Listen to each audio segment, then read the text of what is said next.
বাড়িতে নিয়ে গেল।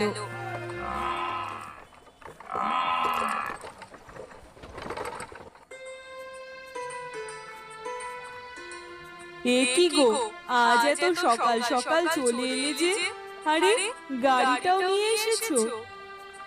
হ্যাঁ গো গিন্নি, তবে আজ একা আসিনি, সঙ্গে একজনকে এনেছি। সঙ্গে কাকে নিয়ে এসেছো? কি বলছো তুমি? আমি তো কিছুই বুঝতে পারছি না। চলো আমার সঙ্গে চলো। আরে আরে, আমায় কোথায় নিয়ে যাচ্ছো? হাতটা ছাড়ো, ছাড়ো বলছি। গফুর মিয়া জাহানারার হাত ধরে গাড়ির কাছে নিয়ে গেল।